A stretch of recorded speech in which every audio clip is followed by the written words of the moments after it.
인스타그램에서 어떤 성공한 CEO 인터뷰를 봤어요. 하루에 4시간밖에 안 잡니다. 댓글엔 감탄이 가득했어요. 진짜 대단하다고 생각했어요.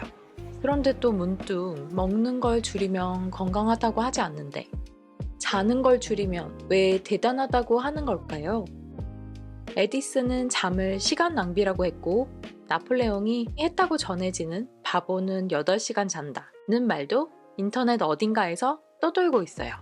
잠을 줄이는 게 미덕이 된 역사. 사실은 근대에 만들어진 거래요. 200년까지만 해도 전혀 다른 이야기가 있었습니다. 지금도 그 옛날 방식으로 사는 사람들이 있어요. 탄자니아 북부 사바나 초원의 하드자족입니다. 인류의 마지막 원시부족. 스마트폰도 없고 전기도 없이 지금도 수렵 채집으로 살아가는 사람들입니다. 2012년에 토론토 대학 연구팀이 이들에게 수면 측정 기기를 손목에 채워 관찰했고 결과는 놀라웠습니다. 20일 동안 집단 내 성인 모두가 동시에 잠들었던 시간은 단 18분이었습니다. 나머지 시간 동안은 항상 누군가가 깨어 있었어요. 자연스럽게 젊은 사람은 늦게 자고 나이 든 사람은 일찍 자고 일찍 깨는 방식이었습니다. 집단 전체가 서로 다른 생체 리듬에 맞물려 교대로 깨어있는 구조가 되었어요. 보초가설이라고 연구자들은 설명했습니다. 자연스러운 수면 타이밍의 차이가 위협에 대응할 수 있도록 진화했다는 거예요. 잠은 원래 혼자 자는 게 아니었나 봅니다. 역사학자 로저 에커치는 16년간 수백 개의 사료를 뒤졌어요. 고문서와 일기들, 법정 기록과 의학서. 거기서 반복적으로 등장하는 표현이 있었습니다. 첫 번째 잠과 두 번째 잠. 유럽 전역에 첫 번째 잠과 두 번째 잠을 부르는 이름이 따로 있었고, 아프리카, 동남아시아, 남미에서도 비슷한 흔적이 발견됐습니다. 나눠진 분절 수면은 특정 문화가 아니라 인류 전체의 오래된 관습이었습니다. 밤 중간에 깨는 건 불면증이 아니라 자연스러운 행동이었습니다. 깨어있는 시간 동안 사람들은 기도를 하거나 촛불 아래 책을 읽거나 그냥 누워 생각에 잠겼습니다. 그리고 부부에겐 그 시간은 자연스러운 친밀함의 시간이기도 했어요. 낮에는 일하고 첫 번째 잠 후에 깨어 서로의 다정한 온기를 나눈 뒤 다시 잠드는 것. 15세기에서 18세기 사이 의학서들은 소화와 수면의 질을 높이기 위해 첫 번째 잠에는 오른쪽으로 눕고 두 번째 잠에는 왼쪽으로 돌아 누우라고 처방했다고 해요. 잠 자는 자세까지 처방전이 있던 시대였던 거죠.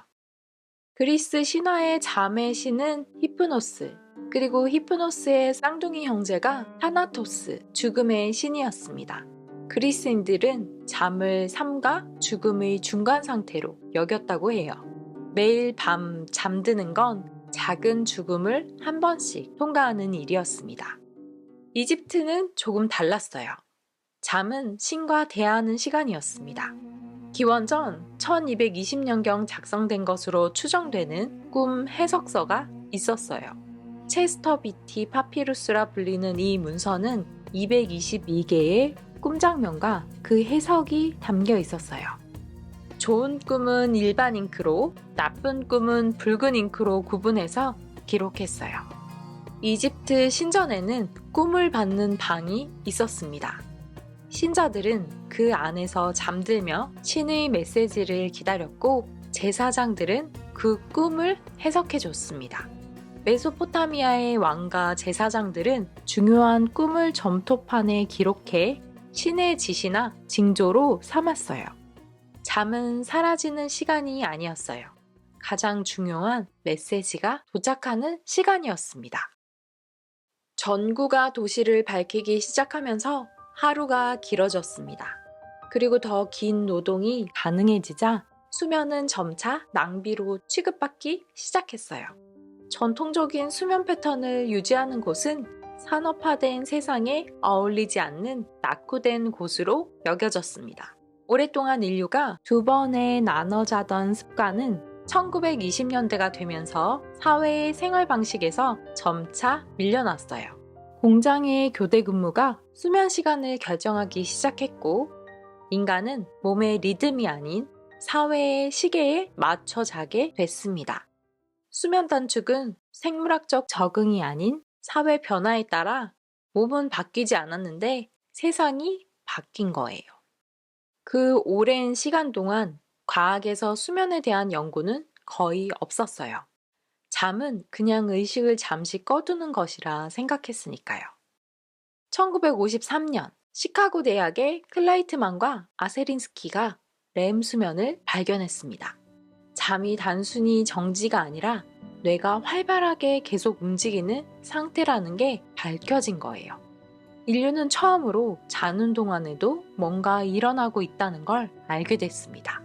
그리고 2012년 더 놀라운 발견이 있었습니다. 오랜 정설이었던 림프계가 없는 뇌였지만 그해 독자적으로 노폐물 제거 경로가 처음 확인됐어요. 이름은 글림프 시스템.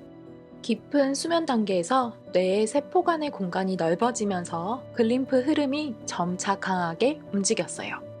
이 경로를 통해서 알츠하이머의 주요 원인으로 지목됐던 아밀로이드 베타와 타우 단백질이 제거된다는 거예요. 자는 동안 뇌는 혼자 청소를 하고 있었던 거예요. 수백만 년 동안.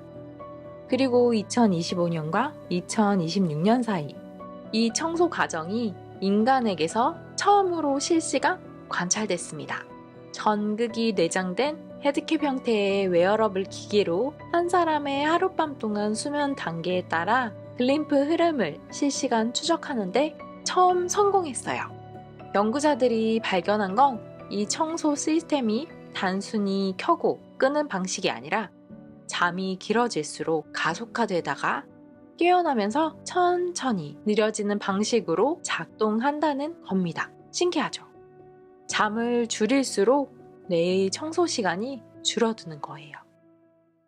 원시 부족에게 잠은 집단을 지키는 전략이었고 중세 유럽에서 한밤에 깨는 건 당연한 일이었고 이집트에서 잠은 신과 대화하는 가장 중요한 시간이었습니다. 그 모든 시간 동안 뇌는 혼자 조용히 청소를 하고 있었어요. 아무도 모르게. 제야의 아카이브. 다음 이야기에서 만나요.